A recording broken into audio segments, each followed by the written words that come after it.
Assalamualaikum warahmatullahi wabarakatuh. Perkenalkan, nama saya Zulio Ganal Pandi, NIM C0N0220, Keuangan Daerah Pro D4.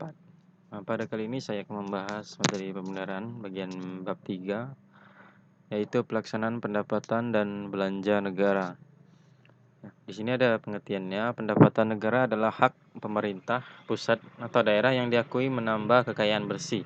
Penerimaan negara daerah atau adalah hak pemerintah pusat daerah yang harus dibayarkan kembali baik pada tahun anggaran yang bersangkutan maupun pada tahun anggaran berikutnya atau tidak menambah kekayaan bersih.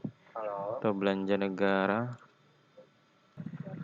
Belanja negara adalah kewajiban negara yang mengurangi kekayaan bersih negara daerah, dan pengeluaran negara adalah kewajiban yang harus dibayarkan untuk diterima kembali baik pada tahun anggaran yang bersangkutan maupun pada tahun anggaran berikutnya. Dan rincian dari belanja negara menurut fungsi dari klarifikasi anggaran berdasarkan fungsi pemerintahan untuk masing-masing kementerian. Terdapat 11 fungsi utama, yaitu pelayanan umum, pertahanan, ketertiban keamanan, ekonomi, lingkungan hidup, perumahan dan fasilitas umum, kesehatan, pariwisata dan budaya, agama, pendidikan, dan perlindungan sosial. Dan dari rincian belanja negara menurut jenis belanja dapat dibedakan. Pertama, ada belanja pemerintah pusat, seperti dikelompokkan menjadi belanja pegawai, belanja barang, belanja modal, pembayaran hutang usaha, subsidi, dan belanja hibah, bantuan sosial, dan belanja lain-lain.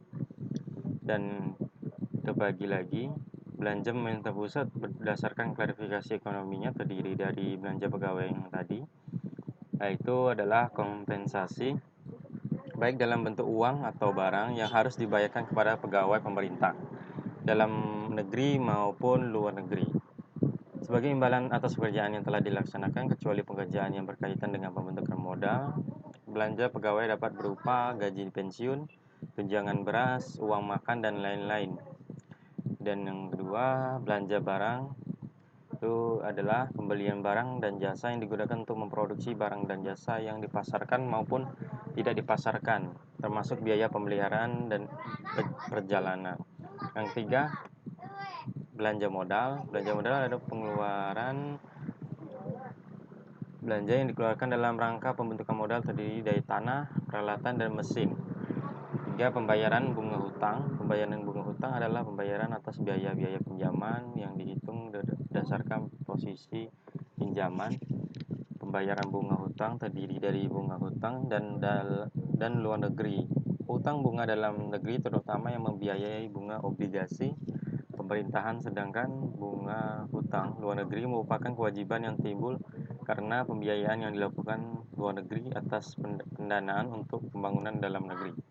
Masalah yang ini sering terjadi menimbulkan hambatan bagi pemerintah Indonesia. Misalnya nilai tukar mata uang yang dengan nilai mata uang negeri, terutama dolar Amerika, sebagai standar pembayaran bunga hutang. Masalah timbul jika nilai rupiah melemah terhadap nilai mata uang asing sehingga pemerintah harus menyediakan dana lebih besar lagi. Yang kelima, subsidi. Subsidi adalah alokasi anggaran yang diberikan pemerintah kepada perusahaan untuk menjual perusahaan atau lembaga yang memproduksi, menjual, mengekspor, dan mengimpor barang dan jasa.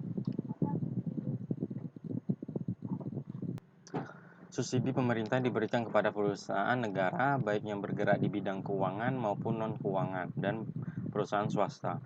Yang keenam, ada belanja hibah. Belanja hibah transfer rutin atau modal yang sifatnya tidak wajib pemerintahan pusat kepada negara lain. Dan ketujuh, bantuan sosial adalah transfer uang misalnya yang diberikan kepada penduduk guna melindungi dari kemungkinan terjadinya risiko sosial. Yang ke-8, belanja lain-lainnya. Belanja adalah pengeluaran belanja pemerintah pusat yang tidak dapat diklasifikasikan ke dalam jenis-jenis belanja lainnya. Sekian, itulah dari tadi presentasi kita pada kali ini membahas pelaksanaan pendapatan dan belanja negara. Lebih dan kurangnya saya mohon maaf. Wabillahi taufiq wal hidayah. Wassalamualaikum warahmatullahi wabarakatuh.